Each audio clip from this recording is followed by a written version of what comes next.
રાધનપુર વિધાનસભા કોંગ્રેસ સમિતિની ચિંતન બેઠક યોજાઈ। ઉમેદવારોના સન્માન સમારોહ યોજાયો। પાટણ જિલ્લાના સમિત તાલુકાના વરાણા મુકામે આઈ શ્રી ખોડિયાર માતાજીના ધામ ખાતે રાધનપુર વિધાનસભા કોંગ્રેસ સમિતિ દ્વારા ચિંતન બેઠકનું આયોજન કરવામાં આવ્યું હતું। સાથે જ કોંગ્રેસ પક્ષના જિલ્લા અને તાલુકા પંચાયતના ઉમેદવારોનો સન્માન સમારોહ પણ યોજાયો હતો।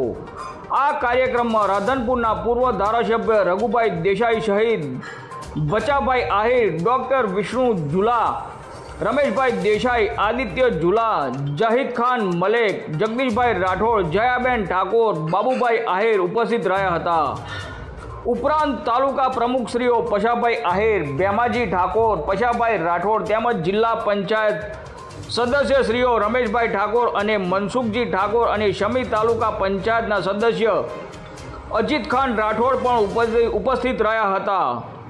આ કાર્યક્રમ દરમિયાન તાજેતરમાં સ્થાનિક સ્વરાજની ચૂંટણીના ચૂંટાયેલા તાલુકા પંચાયતના અને જિલ્લા પંચાયતના ઉમેદવારો અને સદસ્યો, હોદ્દેદારો અને કાર્યકર્તાઓ મોટી સંખ્યામાં ઉપસ્થિત રહી કાર્યક્રમને સફળ બનાવ્યો હતો। બેઠકમાં આગામી સમયમાં સંગઠન વધુ મજબૂત બનાવવા મુદ્દા ઉપર ચર્ચા કરવામાં આવી હતી અને કાર્યક્રમ એકતા સાથે કાર્ય કરવાની અપીલ કરવામાં આવી હતી।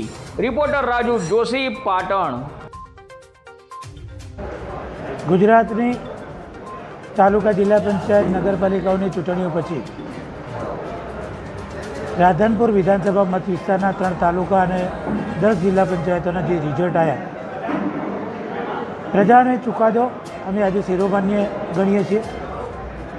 પણ જે પરિસ્થિતિમાં ભાજપ આ ચૂંટણીઓ લાવે છે એમાં સરકારી તંત્રનો બેફામ દુરુપયોગ, અમુક જગ્યાએ તો અમારા ઉમેદવારો જીતેલા હોય ત્યાં પણ એમના ઉમેદવારો ડિક્લેર કરી દેવા અને એમનું મોરલ તૂટી જાય એવું જે કામ ભાજપ કરી રહ્યું છે એના સામે અમારી આ લડાઈ છે। આ ચિંતન બેઠકમાં કોંગ્રેસના જે જીતેલા હતા એમનું સન્માન, હારેલા હતા એમનું પણ સન્માન અને એમના હારવા જીતવામાં જે પણ તકલીફો પડી હોય એમાં સૌથી વધારે અત્યારે જે વાત આવી છે કે ભાજપ બેફામ દારૂ વેચ્યો, બેફામ ભ્રષ્ટાચાર કર્યો, સરકારી તંત્રનો દુરુપયોગ, ચૂંટણી પંચ અમારા કોઈ ઉમેદવારોનું સાંભળ્યું નહીં, આવા બધા કારણોના કારણે જ કોંગ્રેસની હાર થઈ છે।